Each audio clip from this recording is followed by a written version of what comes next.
Not everybody has a fast computer, so today I'm going to be giving you 3 tips on how to get the most out of your computer and speed up your timeline and stop it from lagging. And also stop you from doing one of those Hulk smash moments.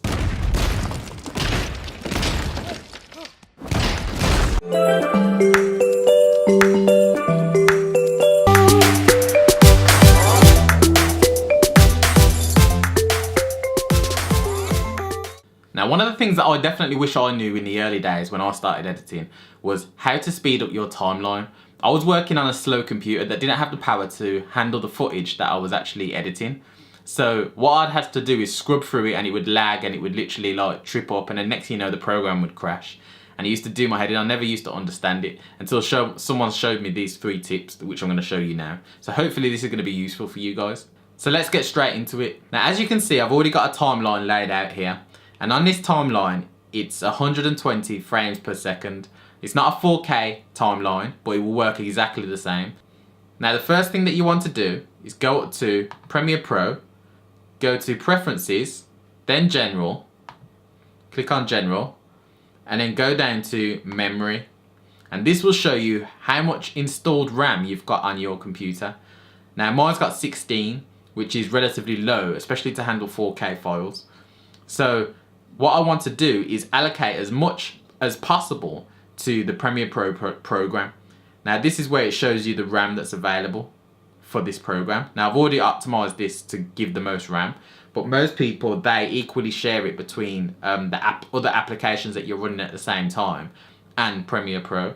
Now, if you've only got a low amount of RAM, one of the things that I suggest is obviously getting a better computer. If you can't afford a better computer right now, then shut down all other applications that you're using when you're using Premiere Pro, and also allocate as much as you can to this section here.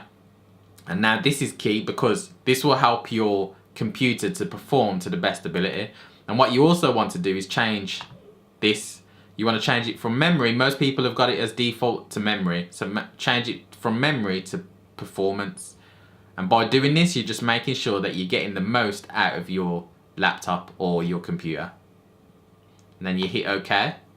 And that's all you have to do for the first bit. That's one way just to help speed up things on your computer. And it might work perfectly fine after that. But here's another way. Now, tip number 2 is changing the real-time playback quality that you're actually seeing on your monitor. If I go to a scene here, and I hit play, you can see that it's lagging. It's obvious. Even though it is, some of the shots are actually in slow motion, you can still see that it's lagging and it's not keeping up with the frame rate. So what I would do is I'd go to this icon here and knock that down to quarter or as low as you can. And then go back to the bit that I was playing. Then I'd hit play. And as you can see, it's playing back fine. And it will play back fine just like that. And that should be okay for you. And obviously that's speed ramping. That's why it's speeding up and slowing down. But it's perfectly fine, believe me.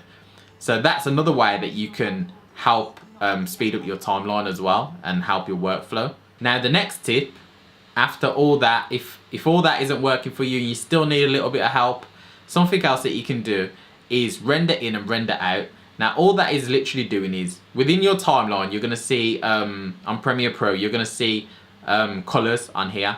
Now, what you've got here, you've got red, which is when it's really struggling, and it's going to struggle to play back. Then you've got amber, which is okay. Most of the time, it plays back fine on that. But ideally, you want green. Green is what you want, because green is basically like, it's optimized for you, so it's not as strenuous on the computer. Now, what you want to do is have an in and out point like I've got here, and then you want to hit enter, and then that will render in those points for you. And because it's rendering in, it will take a while, so I always recommend doing this as you're building rather than doing this all in one go on one timeline like this. So you could maybe set this as an out point there, set that as an in and out point right there, and then render that in, and then as you're building the next bit, render in the next bit. And that would just help your computer and speed things up, and then you should have no problem when you're actually editing. Hopefully that was helpful to you guys, and it gives you a couple of ideas on how you can work more effectively and efficiently with your time instead of having to scrub through and slow down and smash your computer and get frustrated and all that type of stuff. Ultimately, it's always better to get a faster computer if you're able to and if you've got the budget to. If you haven't, then this is a workaround until you do. But if you're editing with 4K footage, or you plan to in the future, you're going to need a faster computer, at least 32 gigabytes of RAM. Most computers you can get away with 16, like I've got here, one of my laptops. It's 16 gigabytes of RAM, which I can get away with HD and some 4Ks. But when you're going into 10-bit 4K, like the GH5 actually gives, that's when it's going to struggle. It's just going to crash the program every single time because the computer hasn't got enough power to deliver for the program. So it's always going to crash. Hopefully this is going to help you to work around that. Now let me know in the comments below if this was useful and what other types of videos you would like to see. And if this was useful to you, then share it with someone else that you know is having a similar problem. You never know, like they might thank you for it and you might save a laptop or a PC from dying because someone threw it out the window or smashed it. Don't forget to subscribe, guys, if that's your thing. And look out for more videos on how to visually tell your story. Everybody's got a story to tell, so